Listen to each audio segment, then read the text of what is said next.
All right, welcome back everyone to the God Wink podcast. I'm Cindy Spar, your host, and today I have the pleasure of having Anna Warner Mays with me on the God Wink. Welcome, Anna. Thank you. Excited to be here. Thank you so much. Yes, you have such a wonderful story that you had shared with me of how God's impacted your life spiritually, physically, and also empowered you to create a movement. Yeah. And such a powerful story. And so I just want to kick things off with asking Anna, tell us a little bit about you. Sure. So I'm Anna and I live in Metro Detroit and I am in a blended family with um, five young adults now. We've been married almost 10 years. So we went through all the teen years and that was fun. I bet. But the youngest is graduating college this year. And so here we are. So. Oh, the Yeah. youngest is graduating college.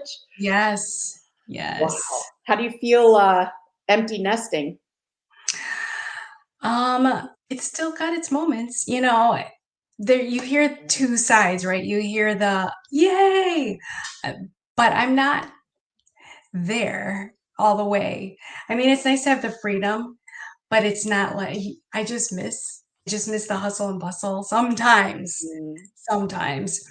Um, yeah, and I think that same saying the older, like the bigger the problems. And it's like, because they're making Yeah, life decisions, but it's, it's a nice place. yeah. So, Everything has um, its season. yeah, as it unfolds, but also, and it's part of my story is that, I have stage 4 cancer. And so it plays into all of that.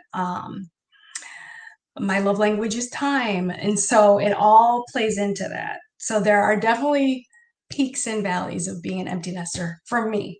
Yeah. Did now Mhm. did you were you diagnosed with stage 4 cancer when like your kids were at home? How long have you been? Yes. So I'll just start in on my story. I was first diagnosed with cancer in 2008. So I had thyroid cancer, and my three were 5, 7, and 10. And, people always would say, oh, thyroid cancer, that's easy. They take out the thyroid, all good. After that, well, it wasn't so easy. So my prognosis wasn't great. The cancer already spread through my neck. They took out my thyroid, they closed me up, and then they hoped radiation would take care of it. So 2008, um, I was a young mom. I was on the worship team at my church. And when all of that happened, that first surgery, not only was my prognosis poor, but during the surgery, my right laryngeal nerve was cut. So then my right vocal cord is now permanently paralyzed. So I lost my voice completely. Um, and back then, because the prognosis was not great, all I wanted to do was live. So I didn't think about singing, I didn't think about anything. But the one thing I did miss the most around that time is being able to say I love you to my kids. And I would sing to them every night before they go to bed. So that part was hard. So I lost my voice completely for about 6 months. And I know this is the God wink, and there were a lot of God winks in there, which we can talk about later. But and then that was 2008. In 2009, the cancer came back to all the lymph nodes around my neck. And kind of the same thing, because they had been in there, because one was already paralyzed, risky surgery, and that went phenomenally well. The first time I was in the hospital for a week in the ICU because they didn't know what would happen. The second time I was released the next day. And then in 2010, it came back, and the cancer was across my esophagus and then up my left laryngeal nerve. So then the risk there was going to be permanently paralyzed chords, difficulty breathing. So I was going to get a trach. And I just remember waking up from that surgery because they were preparing me to wake up. You have to be awake when they put a trach in. So they were saying, don't panic if you can't breathe when you wake up. Okay. Okay. Sure. Got it. But I woke up and I remember I was the only one in the I was alone, and the first thing I did was go, hmm, which meant my vocal cord, my one was working. So I was not going to get a trach. And I just remember just thanking God. I'm like, oh, we made it. So that was 2008, 9, and 10. And then in 2017, um, so my kids were probably middle school, high school age. I was going in for a routine kind of checkup with the ENT who checks my throat. And he asked me if anything had changed because I wasn't getting annual PET scans anymore. And I said, I can't feel my fingertips, but I've heard and I've read that that was a consequence or a side effect of radiation. And I got radiation from my chest to the top of my head. So he said, well, let's just check. Let's do a scan. So in this scan, they found multiple nodules in both of my lungs. So in 2017, I was diagnosed with stage 4 metastatic thyroid cancer with distant metastases to my lungs. So I do remember being devastated, of course. And, but my youngest at the time was in 8th grade and lots of tears. Um, but my prayer was to make it till he graduated high school because then he'd be 18 and he'd be an adult and I would be there through that. So that was probably the hardest time, even though I think every cancer diagnosis was a hard time. But when you hear stage 4, even I got to the patient portal before my doctor called me. So I saw multiple nodules on the lungs, stage 4 cancer. I saw that before he called. Um, so devastating. It was a tough, I was going to say 2 years, but that first couple of weeks was really hard. And yeah, I mean, my goal was really to make it to his senior year of high school. And now he's a senior in college. So that's a blessing. But in that 2 weeks, I really, I mean, talked to God a lot and said, why? I never really asked why me because there are people with worse situations and terrible problems. But what I did ask is, like, what are you trying to tell me? What am I supposed to do? There has to be a reason that cancer won't leave me alone and that it's just constant. Um, and through that, I just got the feeling that I was supposed to somehow share my story, but also the thing that throughout the journey, there were times I think it's a lonely place to be sick because very few people truly understand and everyone wants to help. So there's a lot of times you feel alone. So my mission became to help others feel less alone because I did feel alone a lot of the beginning times. Um, and in there between cancer 3 and 4, so 2010 and 2017, I also went through a divorce and then fortunately found an amazing man who got remarried. But there were a lot of things. And so the first cancers, it was a lonely time. Um, so I thought, oh, I don't want others to feel alone because it's not just them. So that is when I birthed my company called The Lipstick Journey because the 2008, 9, 10, the one thing I would always do was go to the makeup counters because one, I couldn't talk, but I was looking for lipstick colors that would tell people how I felt, how I was feeling. So I was there every week looking for the perfect shade, or I would go and those ladies would be like my therapist. They would be like, I'm like looking at the reds. They're like, why do you want to red? I'm like, because I'm going to treatment. I'm gonna, I feel pretty fierce. Or I would go and look for the nude color because I wanted to be invisible. Like nobody talked to me. I'm just gonna melt. And then when I was going through radiation, um, I remember Bobby Brown raisin because I was being fried and feeling like a raisin.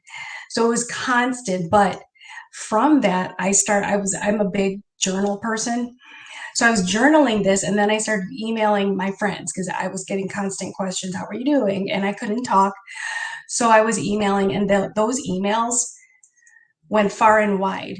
So then from that, I started a blog, and it was called My Lipstick Journey Through Cancer. And every time I would write how I'm feeling, and at the bottom, I'd say, and that is why I'm wearing this color from this brand. And then I do a little lipstick review. I'm like, it's highly moisturizing and it's got a lot of color and it would last 5 hours. Became that. And then that following kind of exploded. I think when I kind of ended it, I had 25,000 followers. It just grew and grew.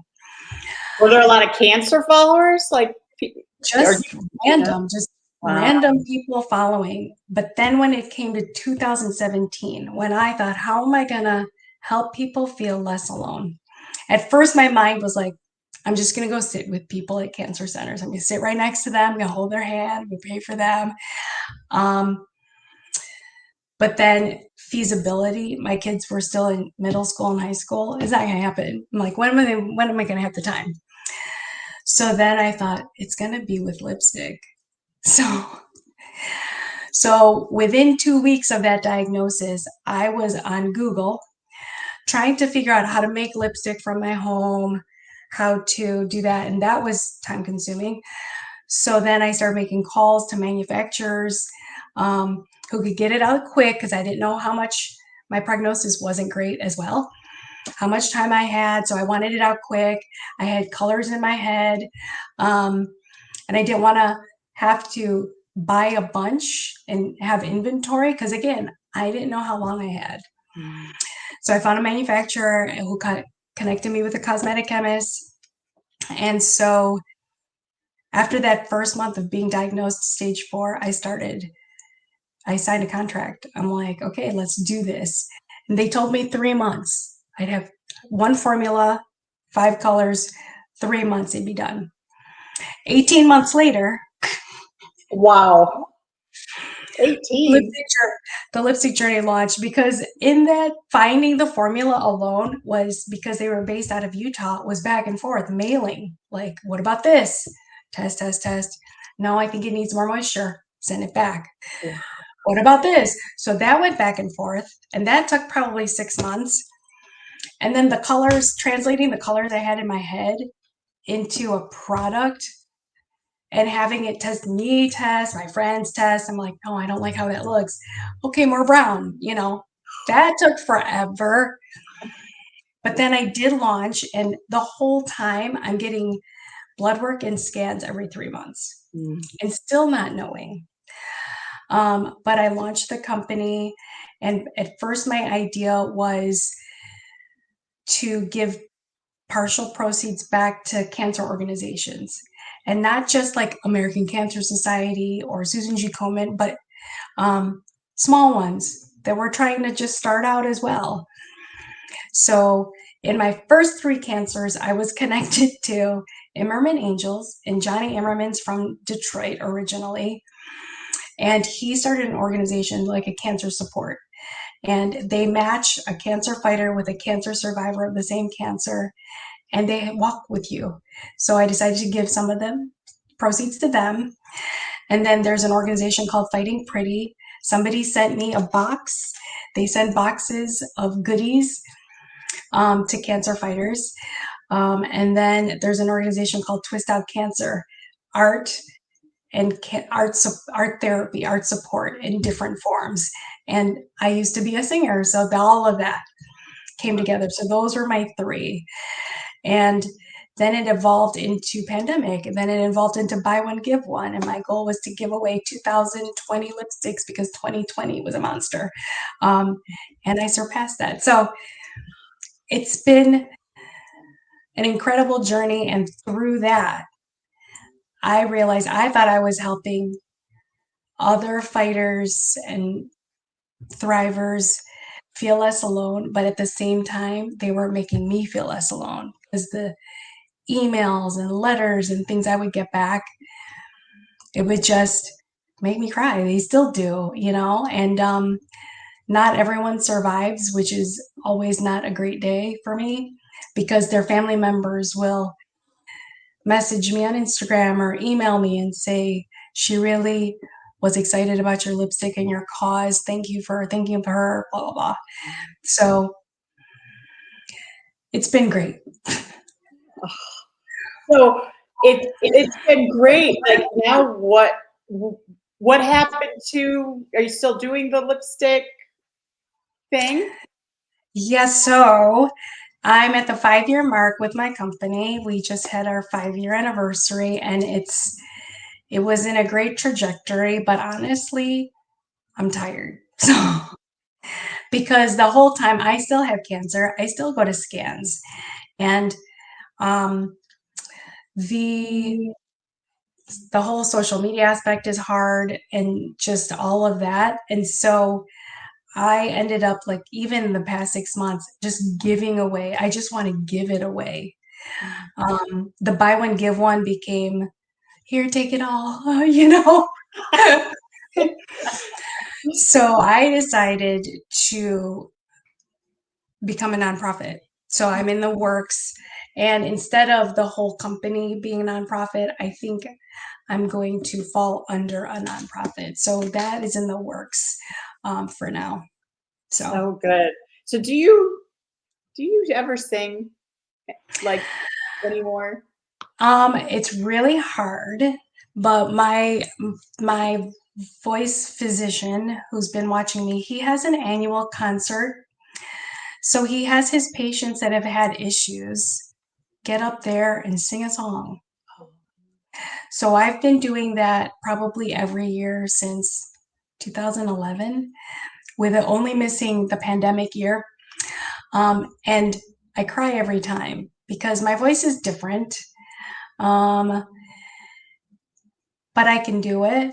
Mm. And it's very emotional. And I think the thing that I learned when all of that was taken away was that had become my identity. Like I didn't know I was the singer. You know, I did the solos at the church and I was in music theater and I, you know, did all these things. But then without that, after I grieved the cancer and everything, how it changed my life, I had to grieve the voice. And it was huge because music has been my whole life. Um, and then I did realize it had become kind of my identity and it's nothing. We are given special talents and gifts, but it's not our identity. Mm. And so I think, and honestly, I was never a writer and I was never really a reader, but then I find that my voice continued on through my writing. And Wow. so, yeah, and through just my heart through the lipstick. And Wow. so, yeah. So if there was, I always ask this question, if there was like an Anna scripture in the Bible, like was there even a scripture that really got you through that you would always come back to? Well, I think the very first verse that I ever memorized a long time ago, and maybe it was for this purpose, right? It was the Proverbs 3:5-6, trust in the Lord with all your heart, lean not on your own understanding. In all your ways, acknowledge him and he will direct your paths. So that always rings in my ear. Um, so that just continues on. And that's another thing that I learned is that it's so easy to trust God when things are fine, when things are flowing as you think they should be flowing. So something I wrote a long time ago in one of my emails is it's so easy to trust God with your plan. Mhm.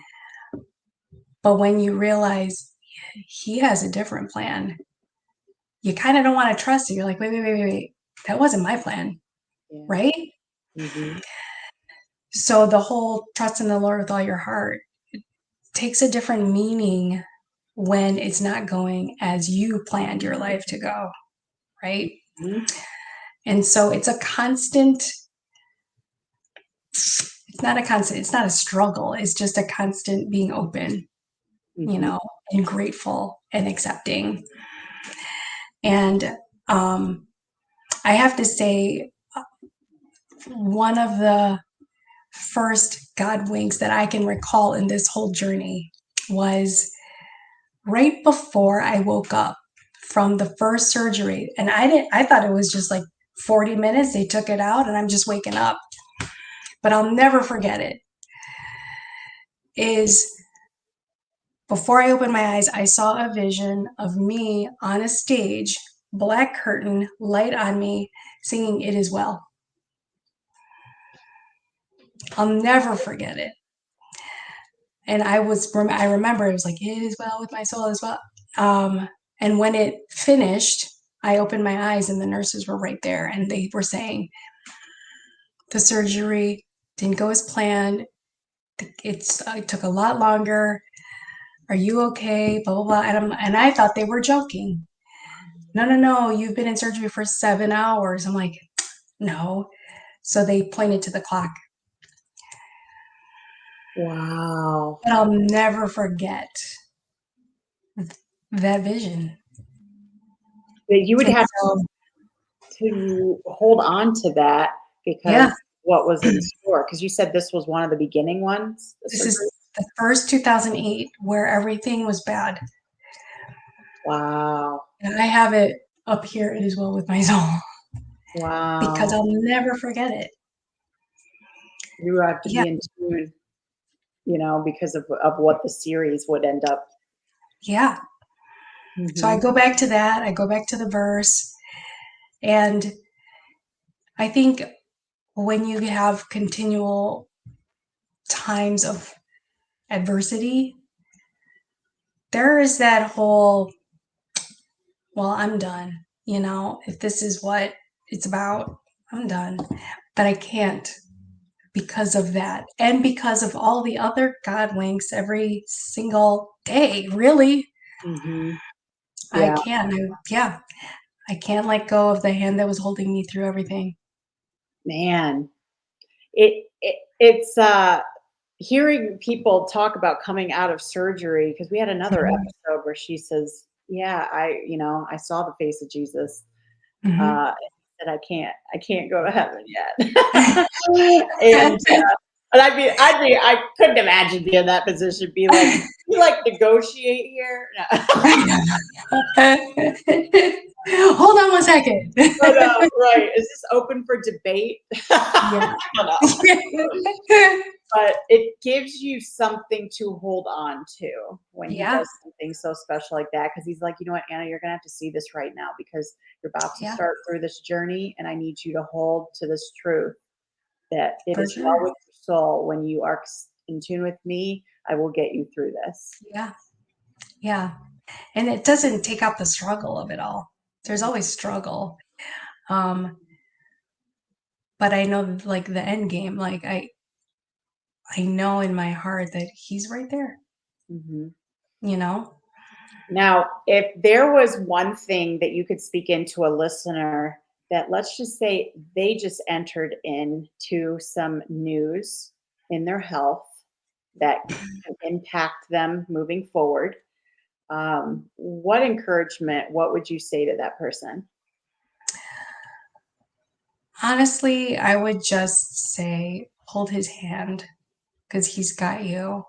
No matter what, no matter what the outcome is. And again, it's going back to trusting God with his plan or your plan. And there are so many things that we can't control, right? And we try to, and that's kind of the root of us. Um, I don't even know if we can really control anything. So, so if you just release, if you can release the control, do what you can do. Go to your doctor, do the chemo or whatever they're telling you to do. Make wise decisions for your part, and then trust God with the rest. So Truly, good. Trust in truly. Him. Mhm. Mm. Well, Truly.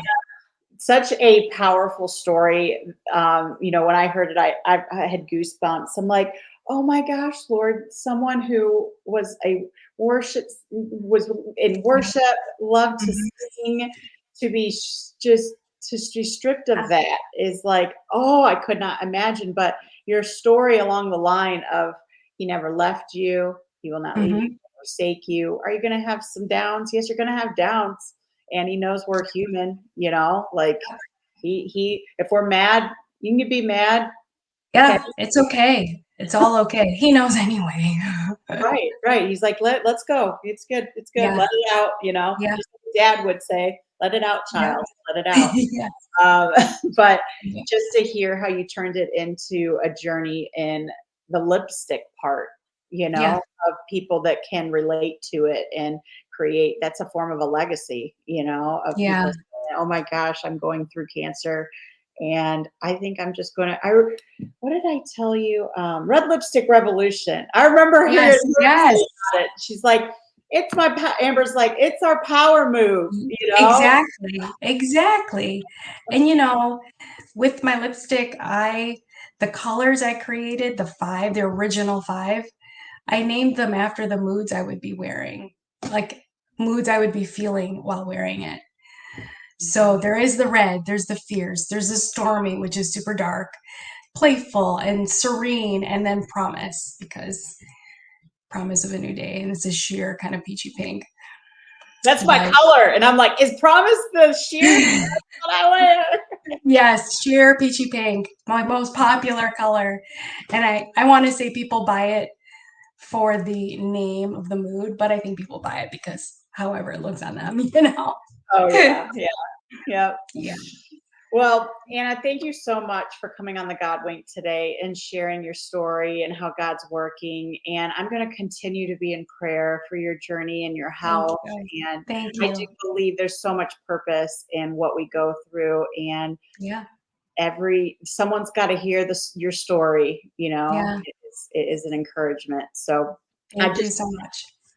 listeners, thank you so much for listening in. If Anna's story today really resonates with you, are you going through something in your health, or do you have a family member going through something in their health? Like, we want you to share this story, this good news of encouragement that, listen, Anna's in stage 4. She is currently going through it, people. So she still has the faith to know that her father hears her and he cares about her. And once she comes to those pearly gates, he's going to be like, Anna, good and faithful servant. So, thank you guys for listening in today. And we look forward to having you listen in on the next God Wink. See you Thank you. guys. Take care.